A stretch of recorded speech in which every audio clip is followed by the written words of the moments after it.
সব ওভারিন সিস্টই কি ক্যান্সার? সব ওভারিন সিস্টের জন্য কি সার্জারি প্রয়োজন? আসসালামু আলাইকুম, কেমন আছেন সবাই?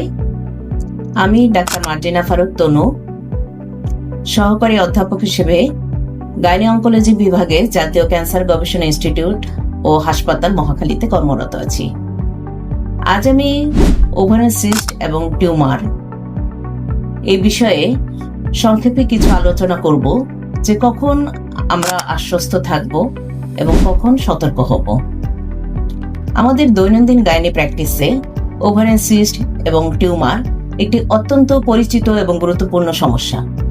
বিশেষ করে আল্ট্রাসোনোগ্রাফির অ্যাভেলেবিলিটি বা সহজলভ্যতার জন্য অনেকেই এখন ইনসিডেন্টাল ফাইন্ডিং হিসেবে ওভারিন সিস্ট এবং টিউমার নিয়ে আসে।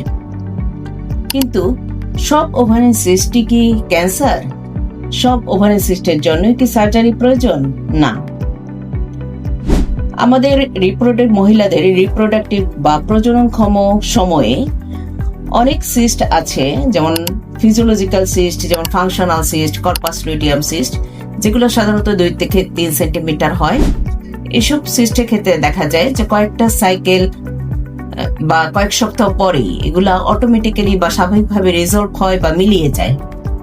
এসব সিম্পল অ্যাসিম্পটোমেটিক সিস্ট গুলার ক্ষেত্রে সার্জারি প্রয়োজন হয় না। কিন্তু আবার কিছু সিস্ট আছে, যেমন endometriotic cyst, haemorrhagic cyst, corpus luteal cyst, benign epithelial tumour.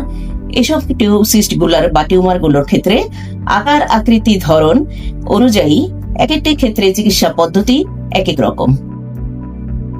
Ovarian টিউমারের ক্ষেত্রে এখন একটি গুরুত্বপূর্ণ ইনভেস্টিগেশন হলো আল্ট্রাসোনোগ্রাফি, বিশেষ করে এক্সপার্ট ট্রান্সভ্যাজানাল সোনোগ্রাফি, যেখানে আমরা কিছু স্পেশাল ক্রাইটেরিয়া দেখি এবং আরো কিছু টিউমার সম্পর্কিত রক্তের পরীক্ষার মাধ্যমে আমরা বিনাইন এবং ম্যালিগন্যান্ট ওভারিয়ান টিউমারগুলো রিস্ক স্ট্র্যাটিফিকেশন করে থাকি। বিশেষ করে মাসিক যখন বন্ধ হয়ে যায় বা পোস্ট মেনোপজাল ওমেনদের ক্ষেত্রে কোনো কমপ্লেক্স ওভারিয়ান টিউমার বা সিস্ট কখনোই সিম্পল সিস্ট হিসেবে উপেক্ষা করা উচিত নয়। এখন আমাদের প্রশ্ন, কখন আমরা অবজার্ভ করব আর কখন সার্জারির দিকে যাব? এজন্য আপনাকে অবশ্যই একজন অভিজ্ঞ গাইনোকোলজিস্টের পরামর্শ নিতে হবে। কিন্তু যেসব ক্ষেত্রে সাসপিশিয়াস ম্যালিগন্যান্ট ওভারিয়ান টিউমার বা ক্যান্সারের সম্ভাবনাযুক্ত ওভারিয়ান টিউমারের ক্ষেত্রে অবশ্যই আপনাকে একজন অভিজ্ঞ গাইনি অঙ্কোলজিস্ট ও সার্জনের পরামর্শ নিতে হবে।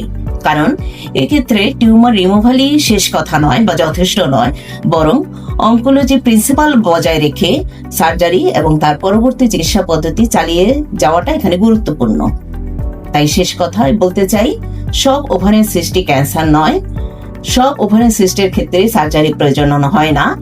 কিন্তু ক্যান্সারের সম্ভাবনাযুক্ত ওভারিয়ান টিউমার বা সাসপিশিয়াস ম্যালিগন্যান্ট ওভারিয়ান টিউমার অবশ্যই সিম্পল সিস্ট হিসেবে সিম্পল ট্রিটমেন্ট বা হিসেবে যাওয়া উচিত না বা উপেক্ষা করা উচিত হবে না। ধন্যবাদ সবাইকে।